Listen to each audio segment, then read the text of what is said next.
जो उनके शौहर हैं जिनका इंटरव्यू चल रहा है, मानिका साहब, उन पर भी बहुत हैरत है कि वो रात को कह रहे हैं कि लंबी लंबी उनसे बात होती थी। तो भाई आप उस वक्त क्या कर रहे होते थे? आपने तो तलाक के फ़ौरन बाद कहा था कि मैं अपनी बीवी की पाकबाजी की कसम दे सकता हूँ। आपका वो बयान ठीक था या ये बयान ठीक है? बहरहाल हैविंग सेड, आपने चूँकि जुर्रत की है, आप टीवी स्क्रीन पर आए हैं और आपने जिस नौयत के इल्ज़ाम लगाए हैं वो तो मुझे बहुत उसके ऊपर हैरत है कि आपने कहा मैंने अपने नौकर से उनको घर से निकलवा भी दिया था एक दफ़ा, वो बड़े बेआबरू होकर तेरे कूचे से हम निकले वाली बात है। किस ढिठाई से वो आए होंगे, किस शर्मिंदगी से वो वहाँ से गए होंगे। दूसरी बात यह है कि ये में खान साहब का भी और उनकी जो उस वक्त की फर्स्ट लेडी थी, उनका ख्याल ये था कि वो तो बस कभी कभी मिलने के लिए आती थी।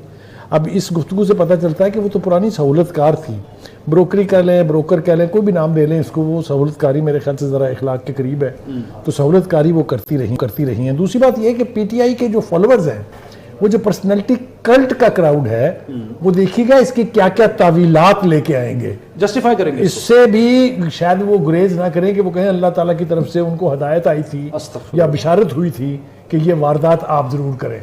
अब वो इतने मतलब है यूं कह लें कि इतना नेकेड उनके खिलाफ ये इंकशाफ है कि मुझे समझ में नहीं आती कि वो फिरते हैं मीर खार कोई पूछता नहीं, इस आशिकी में इज्जत सादात भी गई। वो जेल में तो हैं, वो तो ठीक है अपनी जगह अपनी करतूतों से हैं, लेकिन महात्मा खान साहब ये सब कुछ जो वारदात आपकी अब पता चल रही है, किसी के घर में आप घुसे, उसकी आप बीवी जो कि नानी थी, जिसकी जवान बच्चियां थी, बच्चे थे, उसको ले भागे आप वहाँ से। जो if we have to trust what Manika is saying, तो फिर तो आप ले भागे उसको।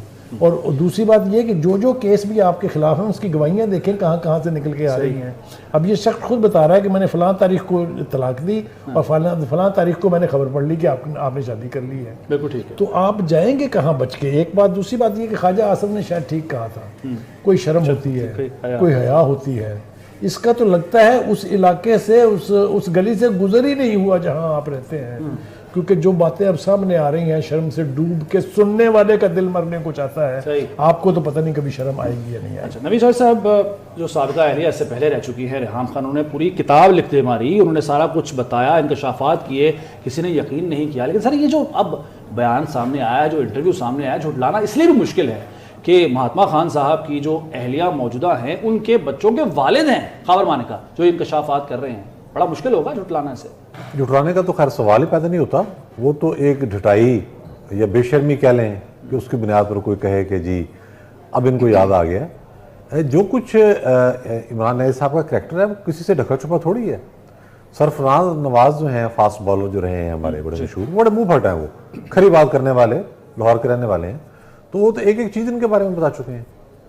उसके बाद रेहाम की जब किताब आई है तो रिकॉर्ड पर है, मैंने उस वक्त भी कहा था कि इसमें एक एक लफ्ज़ दुरुस्त है। बहुत सारी चीज़ें उन्होंने भी रोकी होंगी, छिपाई होंगी, ज़ाहिर है एक मकसद था किताब का। लेकिन चूंकि उस वक्त एस्टेब्लिशमेंट ये चाह रही थी कि इसको सादक और मीन करार दे दिया है साकिब निसार ने, जो खुद एक धब्बा है अदलिया पर, निज़ाम इंसाफ पर, कर्ज है बल्कि बला और लानत, तो वो उससे एस्टेब्लिशमेंट ने दिलवा दिया सादक और मीन का खिताब, तो उसको लेके आगे चलते गए और हर चीज़ को इन्होंने कहा कि इसकी परवाही नहीं करनी।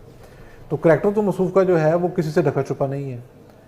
अभी तो बहुत सारे मामलात ऐसे हैं जो सामने आने हैं और आएंगे और मज़ीद इस पर बात होगी। सही। लेकिन अगर आप ये कहें कि डैमेज, तो डैमेज इससे होता है। देखें वो एक फ़िज़ा थी कि जब किताब आई तो उससे पहले जो 5th जनरेशन मीडिया वार जो हमारे इदारों ने क्रिएट की थी, अरबों खरबों कौम को ज़ाया करके जब उनके गले पड़ी हुई है, उनको लगा दिया कि आपको निगेट करने के अमल पे शुरू हो जाए। अब वो मामला नहीं, वो लोग मौजूद हैं, वो जरासीम मौजूद हैं, बल्कि मैं तुमको गटर के कीड़े कहता हूँ, वो भी मौजूद हैं और इदारों के अंदर से उनको सपोर्ट भी है। यानी उन बॉट्स, जो बॉट्स इनको कहा जाता है, लेकिन अब उस फर्क नहीं पड़ेगा। अब उस तरीके से वो आगे नहीं आएंगे और ये ज़ाहिर है बात तो आगे चलेगी, डिस्कस होगी। ये सारा मामला सामने आ गया, किस कदर बेशर्मी के साथ ये वहाँ जाते रहे और क्या मामला इन्होंने किए, किस तरह उनका घर उजाड़ा इन्होंने, सबके इल्म में था ये क्या कर रहे हैं। बिल्कुल ठीक है। अच्छा, अब ये मानिका साहब को भी पूरा इल्जाम मैं नहीं दूंगा, उसकी रीज़न ये है कि जिस वक्त एक तरफ आपके फौज खड़ी है, एजेंसियाँ खड़ी हैं, जुडिशरी खड़ी है, एक इस तरह का बंदा जो है, जो जिसे हम कहते हैं रॉग एलिमेंट, तो कोई शर्म हया परवाह ही नहीं, वो तो देखें ना, वो तो किसी के जनाजे में नहीं जाता। हया, अखलाकियात, शर्म, किसी का कोई रहम करना, किसी पर कोई तरस खाना, वो तो करीब से नहीं गुजरा। अब रेहान वाला मामला देखें ना, वो घर से बाहर गई हैं तुम ईमेल पे तलाक भेज रहे हैं, जरा आप अंदाजा लगाएं कि ये किस तरह की मेंटालिटी है। सही है। फिर जिस तरह से इनके चंदा खाने के केसेस हैं, तो इखलाक तो है ही नहीं। सर किस किस बात पर रोए, वो क्या क्या इतने मामलात हैं। रिजवान रज़ी साहब, वो जो खुद साख्ता सदाकत, अमानत, शराफत, वो सब उसकी तो धज्जियां उड़ गई ना जी आज। देखिए वो तो धज्जियां खैर बहुत देर से उड़ चुकी हैं, लेकिन अगर माने कि वो धज्जियां उड़ चुकी हैं तो आप और मैं उसका क्या कर सकते हैं। लेकिन आप बात ज़हन में रखिएगा कि इमरान खान साहब की जो कल्ट फॉलोइंग है जी, उस कल्ट फॉलोइंग के बायस इमरान अहमद खान न्याजी साहब इस मुकदमे से या इस कज़िये से कम 2 दफा निकल चुके हैं अदालतों से बरी होके। खास तौर पे ये जो इद्दत के दौरान निकाह वाला था मामला था उसमें से। अब जबकि खावर मानेका साहब सामने आ गए, भाई जब खावर मानेका भी कोई दूध के धुले नहीं है। ये जब इमरान खान की हुकूमत थी तो इन्होंने पावर एंजॉय किया है। मुझे बशीर मेमन साहब की वो बात याद आती है कि उन्होंने वो जो रिजवान गोंदल था, डीपीओ लाहौर, डीपीओ पाकपतन, जिसको इन्होंने हटवाया था और ओएसडी बनवा दिया था, वो जब उन्होंने वो एफआईए के डीजी थे तो उन्होंने कहा यार एक अच्छा ऑफिसर जो है वो ओएसडी बन के बैठा है, तो उन्हें एफआईए में ले आए। तो ये खावर साहब उनके पास बकायदा शिकायत करने पहुंचे कि हमारी हुकूमत में आप हमारे दुश्मनों को जो असाइनमेंट दे रहे हैं। बहरहाल मुझे जिस बात से खौफ आ रहा है कि ये जो बद अखलाकी हुई है दुनिया के किसी मजहब के अंदर, किसी मुआशरे के अंदर इसकी इजाजत नहीं और ये अलाउड नहीं है। मुझे खतरा ये है कि इनका जो कल्ट फॉलोइंग है वो कल्ट फॉलोइंग जो है ना सिर्फ के इसको फॉलो करेगा, इस तरह करने की कोशिश करेगा और मुआशरे के अंदर एक नए इंतशार और डिस्टॉर्शन का बायस बनेगा। हमारे मुआशरे के अंदर वो पहले भी बहुत ज्यादा फसाद पैदा कर रहे हैं। आप सोशल मीडिया के ऊपर कोई गुफ्तगू कीजिए और वो नीचे आपको अपनी अखलाकियात दिखाने के लिए हाजिर हो जाते हैं। लेकिन यहाँ पे ये जो है ये उससे कुछ 2-4 कदम आगे की बात है। ये सोसाइटी का मॉरल फाइबर डिस्टर्ब करने वाली बात है, जहां पे घर।